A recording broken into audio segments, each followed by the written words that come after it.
তোমরা যারা ফেসবুকে পোস্টার প্রেজেন্টেশন করতে চাও আমাদের গ্রুপে জয়েন করতে পারো।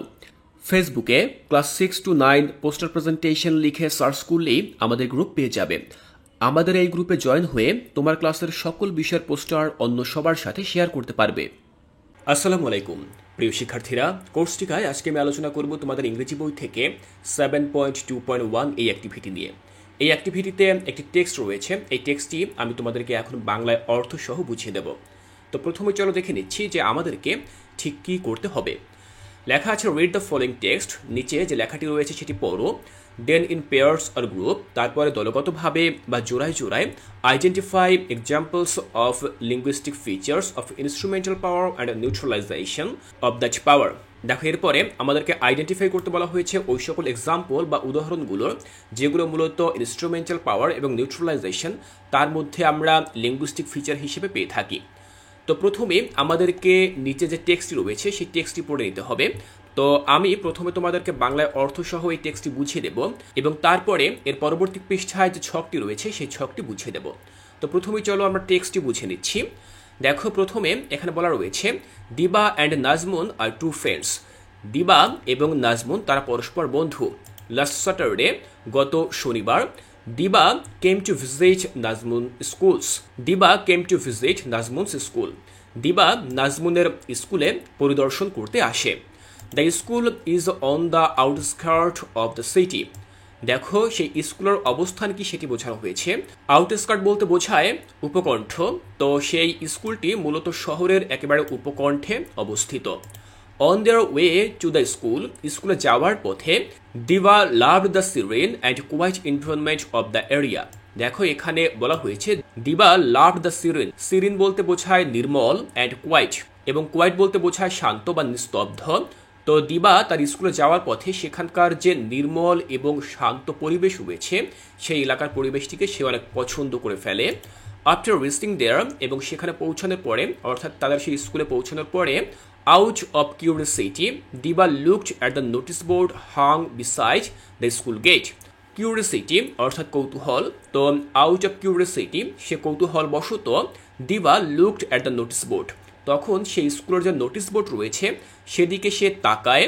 Hang beside the school gate, school গেটে যে ঝুলানো ছিল নোটিস বোর্ড সেদিকে সে তাকায়। The language of the notices seem different to her, সেই নোটিসে যে সকল ভাষা ব্যবহার করা হয়েছিল সেটি তার কাছে কিছুটা ভিন্ন মনে হচ্ছিল। দিবা রেড দ্য ফলোইং নোটিস, তখন সেখান থেকে একটি নোটিস দিবা পড়ে।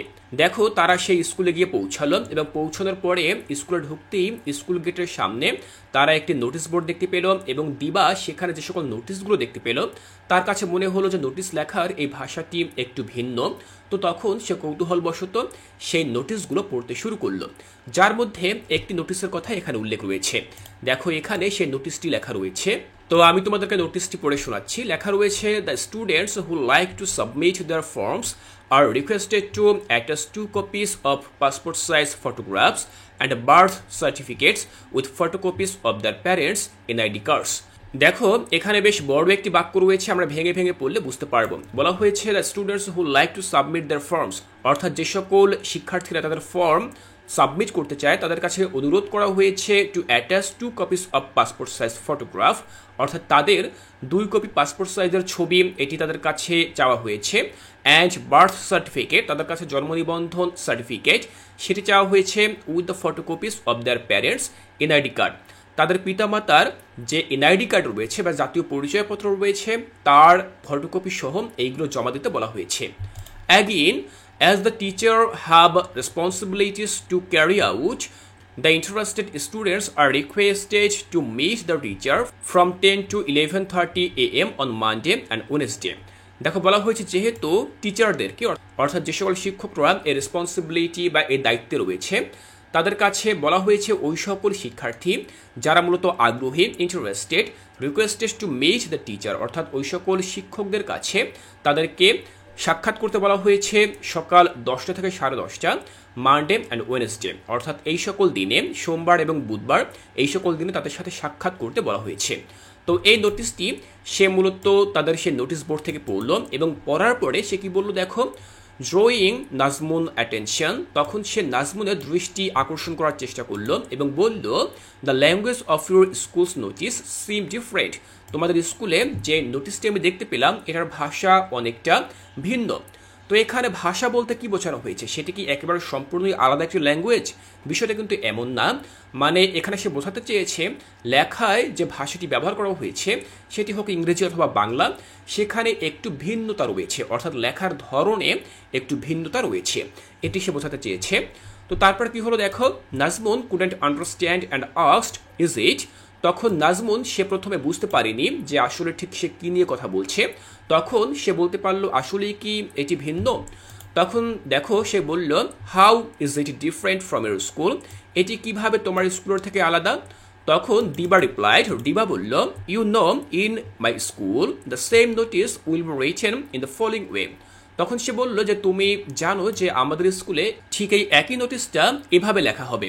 তো তখন সে কিভাবে লেখা হবে তাদের স্কুলে তার একটি ধারণা এখানে দিল। সে বলল, the students who will submit the admission form for 2023 are asked to bring 2 copies of passport size photograph and birth certificate with the photocopies of their parents NID card. দেখো এখানে বলা রয়েছে যে কিভাবে তার স্কুলে এই একই নোটিশটি দিত। সে বলছে যে সকল শিক্ষার্থীরা অ্যাডমিশন ফর্ম অর্থাৎ ভর্তির ফর্ম পূরণ করতে চায় বা সাবমিট করতে চায় তাদেরকে বলা হলো 2 কপি ছবি সহ তাদের যে জন্ম নিবন্ধন কার্ড রয়েছে এবং তাদের বাবা মায়ের যে ফটোকপি রয়েছে এনআইডি কার্ডের, সেগুলো সাবমিট করতে বলা হয়েছে। The meeting time with the teacher is from 10 to 11:30 AM on Monday and Wednesday. শিক্ষকের সাথে সাক্ষাতের সময়, এই যে সময়টা এখানে বলা রয়েছে এই সময়টি। তো শিক্ষার্থীরা সে মূলত এটাই বোঝাতে চেয়েছে যে তোমাদের স্কুলে অর্থাৎ নাজমুনদের স্কুলে যে নোটিশটি লেখা হয়েছে সেটি মূলত একটু বিস্তারিত আকারে লেখা রয়েছে, কিন্তু এই একই নোটিশ যদি আমাদের স্কুলে লেখা হতো তাহলে এতটা সংক্ষেপে লেখা হতো, অর্থাৎ 2 লাইনের মধ্য দিয়ে এই নোটিশটি তারা লিখে দিত। তো সে মূলত এভাবেই এটি বোঝানোর চেষ্টা করেছে। তখন দেখো নাজমুন কি বলল, Nazmun says, now I can see the difference, এখন আমি মূলত পার্থক্যটি বুঝতে পারছি। Afterwards she told Diba to visit their classroom, তখন সে দিবাকে বলল যে চলো আমরা আমাদের ক্লাসরুমটি ভিজিট করি বা দেখি। ওয়াইল ক্রসিং দ্য ক্লাসরুম, যখন তারা সেই শ্রেণীকক্ষগুলো ক্রস করছিল বা অতিক্রম করছিল, Diba saw an ongoing class and asked Nazmun, isn't your school close today? যখন তারা সেই ক্লাসরুম অতিক্রম করতে যাচ্ছিল তখন মূলত দিবা দেখতে পায় যে একটি ক্লাস চলছে এবং সে নাজমুনকে জিজ্ঞাসা করলো যে আজকে তোমাদের স্কুলটা বন্ধ থাকার কথা নয়? নাজমুন রিপ্লাইড অ্যাফার্মেটিভলি অ্যান্ড অ্যাডেড, তখন নাজমুন ইতিবাচকভাবে সাড়া দিল এবং সে আরও যুক্ত করলো, এখানে অ্যাফার্মেটিভলি বলতে বোঝানো হয়েছে ইতিবাচক সাড়া, অর্থাৎ সে মূলত মাথা নাড়ালো এভাবে, সে বোঝাতে চেয়েছে যে হ্যাঁ আজকে স্কুল বন্ধ থাকার কথা ছিল। তো তারপরেও তাদের সেখানে ক্লাস কেন চলছিল সে সেটি এখানে এক্সপ্লেইন করেছে।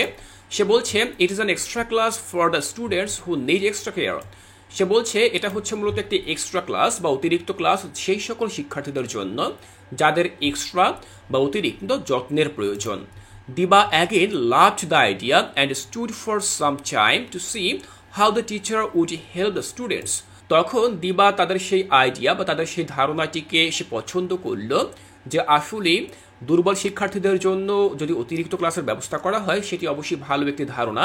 তো সে মূলত এই আইডিয়াটাকে পছন্দ করলো and stood for some time, এবং সে সেখানে কিছু সময় দাঁড়িয়ে থাকলো to see how the teacher would help the student, এটি দেখার জন্য যে কিভাবে শিক্ষক সেই সকল শিক্ষার্থীদেরকে সাহায্য করেন। দিবা হার্ড দ্য টিচার সেইং, তখন দিবা শুনতে পেল যে টিচার তিনি বলছেন, ওই ক্লাসে থাকা শিক্ষক তিনি বলছেন, what do you want to learn today, আজকে তোমরা কি পড়তে যাচ্ছ? দেখো শিক্ষক তিনি শিক্ষার্থীদেরকে জিজ্ঞাসা করছেন যে আজকে তোমরা কি পড়তে চাচ্ছ। One of the students said, তখন তাদের মধ্য থেকে একজন শিক্ষার্থী দাঁড়িয়ে বলল, I think today we can discuss how to write a CV, তখন দেখো সে বলল, সেই শিক্ষার্থী সে বলল যে আজকে আমরা কিভাবে একটি সিভি লিখতে হয় সেই সম্পর্কে আমরা ডিসকাস করতে পারি বা আলোচনা করতে পারি। The teacher welcome the idea, তখন সেই শিক্ষক তিনি সেই আইডিয়াটাকে পছন্দ করলেন, তিনি স্বাগতম জানালেন, সেইং দ্যাটস গুড আইডিয়া, এবং তখন তিনি এটা বললেন যে এটা ভালো একটি ধারণা। অর্থাৎ ক্লাসে শিক্ষক তিনি শিক্ষার্থীদের কাছে জানতে চাইলেন যে আজকে আমরা কি নিয়ে আলোচনা করতে পারি বা তোমরা আজকে কি নিয়ে পড়তে পছন্দ করবে। তখন সেখানে একজন শিক্ষার্থী দাঁড়িয়ে বলল যে আজকে আমরা সিভি কিভাবে লিখতে হয় এটি সম্পর্কে পড়তে চাই, এবং শিক্ষক তিনি কি করলেন, তিনি ওয়েলকাম জানালেন যে ঠিক আছে চলো আমরা এটি নিয়েই পড়ি। তখন কি হলো দেখো, দিস মেড দিবা সারপ্রাইজ অ্যাগেইন। তো এই বিষয়টি দেখেও দিবা অনেকটা সারপ্রাইজ বা অনেকটা অবাক হলো। কেন? সে বলল, in our school we never decide the topic. আমরা কখনোই আমাদের টপিকগুলোকে নিজেরা ডিসাইড করি না বা সিদ্ধান্ত নেই না। অর্থাৎ শিক্ষার্থী হিসেবে কখনোই আমরা সিদ্ধান্ত নেই না যে আজকে আমরা কি পড়ব। Most of the time our teacher decide the topic. বেশিরভাগ সময় দেখা যায় যে আমাদের শিক্ষক তিনি মূলত কি টপিক নিয়ে পড়া হবে সেটি সিদ্ধান্ত করে দেন। We just follow the teachers. আমরা শুধুমাত্র শিক্ষককে ফলো করি বা তার নির্দেশনাকে অনুসরণ করি। দেখো এখানে মূলত সে এটাই বোঝাতে চেয়েছে যে আমাদের স্কুলে সাধারণত এরকম কোনো সুযোগ দেওয়া হয় না শিক্ষার্থীদেরকে যে তারা আসলে কি পড়তে চায়। শিক্ষক কখনোই মূলত আমাদের কাছে জানতে চায় না বা আমাদের সিদ্ধান্ত শুনতে চান না যে আমরা আসলে কি পড়তে চাই। বেশিরভাগ ক্ষেত্রে দেখা যায় যে শিক্ষক তিনি একটি টপিক বা একটি বিষয় নির্ধারণ করে দেন এবং আমরা তাকে অনুসরণ করি। তো এই সুযোগ সুবিধাটি আমাদের স্কুলে নেই, যেটি মূলত নাজমুনের স্কুলে রয়েছে, এবং এটি দেখেই মূলত দিবা অত্যন্ত আশ্চর্য বা সারপ্রাইজ হয়ে যায়। নাজমুন সেড, তখন নাজমুন বলল, I believe students should sometime choose the topic for the class. আমি এটা বিশ্বাস করি যে শিক্ষার্থীদেরও মাঝে মাঝে পড়ার বিষয়টি পছন্দ করা উচিত। অলসো অ্যাট মাই হোম, এবং এটা শুধুমাত্র স্কুলেই না, আমাদের বাসায়ও, when my parents make any decision, যখন আমার বাবা মা কোনো ডিসিশন বা কোনো সিদ্ধান্ত নেন, they always ask my opinion. তারা আমার অপিনিয়ন বা মতামত জানতে চান। দেখো সে বলছে যে এটি শুধুমাত্র স্কুলের ক্ষেত্রেই না, আমার বাসায়ও যদি আমার বাবা মা কোনো সিদ্ধান্ত নেন তারা অবশ্যই এক্ষেত্রে আমার মতামত জানতে চান। Though as parents they take decision, যদিও পিতামাতা হিসেবে তারা সিদ্ধান্ত নিতে পারেন, they always discuss with us before taking the decision, কিন্তু তারপরেও তারা কি করেন, কোনো ডিসিশন নেওয়ার পূর্বে আমাদের সাথে ডিসকাস করেন বা আলোচনা করেন। Diba said, what a good practice. তখন দিবা বলল এটা খুবই ভালো একটি চর্চা বা ভালো একটি অনুশীলন। দেখো মূলত এখানে সে নাজমুন সে দিবাকে এটি বোঝানোর চেষ্টা করেছে যে সবাই মিলে সিদ্ধান্ত নেওয়ার যে সুফল সেটি আসলে ঠিক কি। সবাই কথা বলে একসাথে কোনো একটি বিষয় সম্পর্কে সিদ্ধান্ত নেওয়া যায়, এবং তাদের পরিবারের ক্ষেত্রে তার বাবা মা কিন্তু সেই সুযোগটা তৈরি করে দেয়।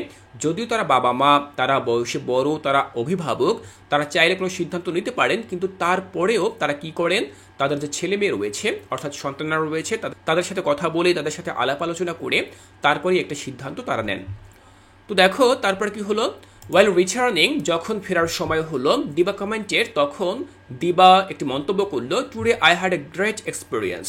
আজকে আমি বেশ বড় বা গুরুত্বপূর্ণ একটি এক্সপিরিয়েন্স বা অভিজ্ঞতা নিয়েছি।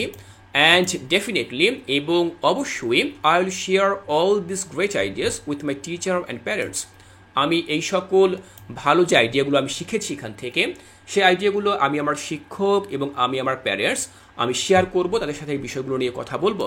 ইট might open a good environment for others. হতে পারে এটা অন্যদের জন্য একটি উন্মুক্ত পরিবেশের সৃষ্টি করবে। She then thanked Nazmun for the tour of her school. তারপরে তখন সে নাজমুনকে থ্যাঙ্ক জানায় বা ধন্যবাদ জানায় তাদের স্কুলে তাকে ট্যুরে বা ভ্রমণে নিয়ে যাওয়ার জন্য। তাহলে শিক্ষার্থীরা তোমরা দেখলে যে নাজমুনের স্কুল সম্পর্কে সে জানলো, সেখানে কী কী সুযোগ সুবিধা রয়েছে, এবং সে এই সকল বিষয় সম্পর্কে খুব ভালো ধারণা গ্রহণ করেছে। শিক্ষার্থীরা আমি চেষ্টা করেছি সম্পূর্ণ এই টেক্সটটি তোমাদেরকে বাংলায় অর্থসহ পড়ে বুঝিয়ে দিতে। আমি আশা করছি এখান থেকে তোমাদের বুঝতে আর কোনো অসুবিধা নেই। তো আজকে আমরা এই টেক্সটটি সম্পূর্ণ পড়লাম। এর পরবর্তী ক্লাসে আমরা এই টেক্সটটি থেকে এই যে ছকটি রয়েছে এই ছকটি পূরণ করার চেষ্টা করব। তাই শিক্ষার্থীরা কোর্সটিকা এর পরবর্তী ক্লাসটি দেখার আমন্ত্রণ জানিয়ে আজকের এই ক্লাসটি এখানেই শেষ করছি।